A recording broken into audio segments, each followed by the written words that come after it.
Central government Mandakrishna గారికి పద్మశ్రీ ఇవ్వడం జరిగింది. మనతో పాటు మందకృష్ణ ఉన్నారు, ఒకసారి మాట్లాడడం. నమస్తే, ఎలా చూస్తున్నారు దీన్ని?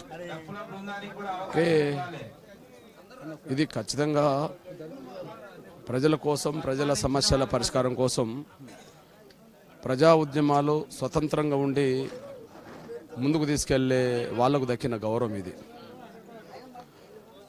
30 ఏళ్ల ఎంఆర్పిఎస్ ఉద్యమ ప్రస్థానంలో మేము ఎప్పుడు ఏ మాట మాట్లాడినా, ఏ నిర్ణయం తీసుకున్నా ఖచ్చితంగా అది న్యాయం వైపు నిలబడడానికే మాట మాట్లాడాం, న్యాయం వైపు నిలబడే ముందుకు సాగాం. ఈ విషయంలో దాని పరిణామాల వల్ల ఒక సామాజిక వర్గం తలెత్తుకొని తిరగడంతో పాటు సమాజంలో ఉండబడే అన్ని వర్గాలకు వివిధ రూపాలుగా పథకాలు అందించే శక్తివంతంగా ఎంఆర్పిఎస్ ఎదిగింది. ఇది ప్రజా పోరాటాల దాన్ని సాధ్యమైందని నేను భావిస్తున్నాను. అయితే ప్రజా పోరాటాలను మరి గుర్తించింది ఎవరు, దాన్ని గుర్తించే స్థాయికి తీసుకొచ్చింది అంటే గౌరవ ప్రధానమంత్రి నరేంద్ర మోడీ గారే. ఇప్పుడు నాకు ఈ అవార్డు వచ్చిందంటే ఏ విభాగంలో వచ్చింది? ప్రజా సంబంధాల విభాగం. అంటే మేము నిరంతరం ప్రజల్లోనే ఉన్నాం, ప్రజల కోసం పాటుపడ్డాం కాబట్టి ప్రజా సంబంధాల విభాగం నుంచి నాకు ఈ అవార్డు వచ్చేసింది. ఇది గుర్తించింది ఎవరు అంటున్నాను నేను. ఇది గుర్తించింది గౌరవ కేంద్ర ప్రభుత్వం నరేంద్ర మోడీ గారిదే.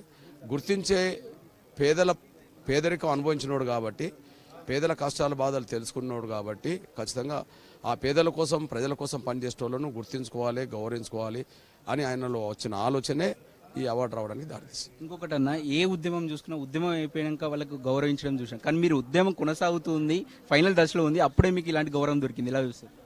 అంటే ఉద్యమం మన సుప్రీంకోర్టు తీర్పుతో ఫైనల్కి వచ్చేసింది, కానీ దాన్ని అమలు చేసుకోవడానికి జరుగుతున్న ప్రస్థానంలో కొంత అమలు కాకుండా కొన్ని అడ్డంకులు, శక్తులు ఉన్నాయి.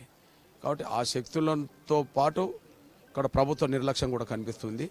ఆ ప్రభుత్వ నిర్లక్ష్యం ఎండగట్టి వర్గీకరణ సాధించుకోవడం మీద మేము దృష్టి పెట్టాము. అదే 7వ తారీఖున జరగబోయే, ఫిబ్రవరి 7న జరగబోయే 1,00,000 డప్పులు 1000 గొంతుల కార్యక్రమం.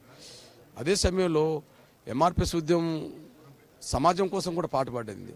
ఆ సమాజం కోసం పాటుపడ్డ అంశాల్లో ఆరోగ్యశ్రీ పథకం ఒకటి, వికలాంగుల పెన్షన్లు ఒకటి, ఓల్డేజ్ పెన్షన్లు ఒకటి, విడోస్ పెన్షన్లు ఒకటి, తెల్ల రేషన్ కార్డు బియ్యం కొట్ట పెరగడం ఒకటి, అనాథల సమస్యలు పట్టించుకోవడం ఒకటి, ఇవన్నీ ఉన్నాయి కదా. అవన్నీ విజయాలే. ఇది అమలు కోసం జరుగుతున్న ప్రయత్నం ఒకటి మిగిలింది, కానీ సమాజం కోసం జరిగిన ప్రతి పోరాటం విజయం సాధించింది. కాబట్టి పోరాటం ముందుకు తీసుకెళ్లడమే కాదు, ప్రజల కోసం పోరాటం చేస్తే న్యాయం కూడా దక్కుతుంది అనడానికి సాక్ష్యంగా ఈ చరిత్ర ఉన్నది.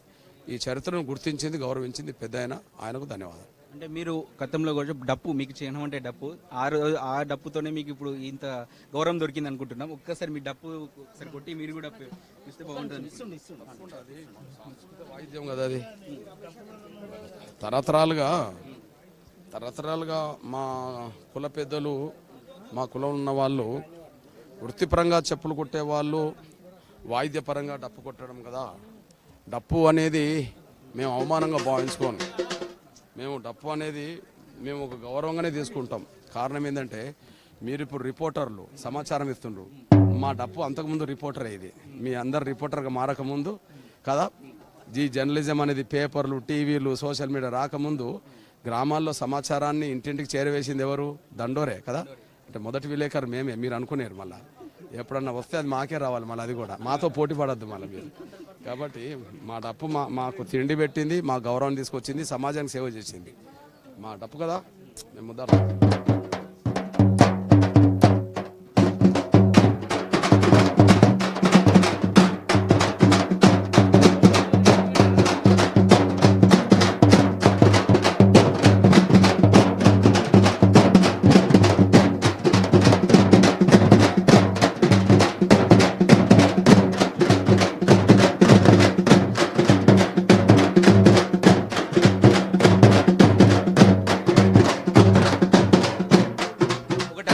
ఇక్కడ ఈ స్ఫూర్తితో మీ మాదిగలకు కూడా ఒక స్ఫూర్తి నింపే మీ ఇన్స్పిరేషన్ ఒక మాటగా చెప్పాలంటే ఏం చెప్తారు?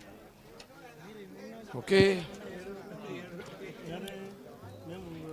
మాదిగల్ని తరతరాలుగా ఈ వ్యవస్థ చిన్న ఊర్లో పశువులను చేయేసి తోలుకెళ్లే వాళ్ళు మాదిగలు కనిపిస్తే దూరంగా ఉండి మమ్మల్ని అవమానించారు. కానీ మాదిగ ఉద్యమం వచ్చినాక జాతి తలెత్తుకొని తిరుగుతుంది, సమాజంలో జాతి గౌరవించబడుతుంది. కేంద్ర ప్రభుత్వ నిర్ణయాలు కూడా జాతి గౌరవం పెరుగుతుంది. కాబట్టి పోరాడితే పోయేదేం లేదు, బానిస సంఖ్యలు అనే మాట ఏదైతే ఉన్నదో, ఈ 30 ఏళ్ళు పోరాటం చేశాం కాబట్టినే గుర్తింపు లేని ఒక కులం గుర్తింపులోకి వచ్చింది, తలెత్తుకోలేని ఒక కులం ఇవాళ తలెత్తుకున్నది. సమాజంలో చాలా దూరం పెట్టబడ్డ కులమే ఇవాళ సమాజానికి దగ్గర అవుతుంది. ఎవరు మమ్మల్ని పట్టించుకోలేని వ్యవస్థ నుంచి కేంద్ర ప్రభుత్వాలు కూడా గుర్తించి గౌరవించే కాడికి వచ్చిందంటే పోరాటాన్ని నమ్ముకున్నాం, ముందుకు తీసుకెళ్ళాం. ఎక్కడ కూడా న్యాయమైన అంశాలు ముందుకు తీసుకెళ్తున్నప్పుడు ఎక్కడ రాజీ పడకుండా యుద్ధం చేస్తే విలువ, గుర్తింపు, గౌరవం, హక్కులు అన్నీ వస్తాయి. మీ జాతిలో ఈ తరం నాయకుల వచ్చినటువంటి జనరేషన్కి ఏం సూచన ఇస్తారు? ఖచ్చితంగా ఇప్పుడు 30 ఏళ్ళ క్రితం ఆనాటి మేము యువతరమే కదా, అప్పుడు మేము 29 ఉంటే ఇప్పుడు మాకు 60 రావచ్చు. అంటే ఆనాటి నుంచి ఈనాటి వరకు వయసుతో సంబంధం లేకుండా 29 ఏళ్ల క్రితం 30 ఏళ్ల క్రితం ఎట్లయితే నిబద్ధతతో కష్టపడ్డామో అదే నిబద్ధతలో ఎక్కడ లోపం రాకుండా, వయసు పెరిగినా నిబద్ధతలో లోపం రాకుండా మేము కష్టపడుతూ వచ్చేసాం.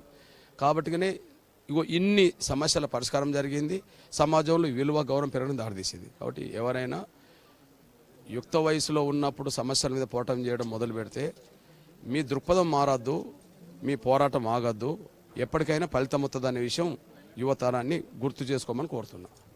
ఇది చూస్తూ ఉంటే ఎప్పటికైనా యువతరం ఇటు నేర్చుకోవడం ఈ యొక్క ఉద్యమ స్ఫూర్తితో ముందుకెళ్ళాలి అని చెప్పేసి మనతో పాటు మందకృష్ణ చెప్తున్నారు.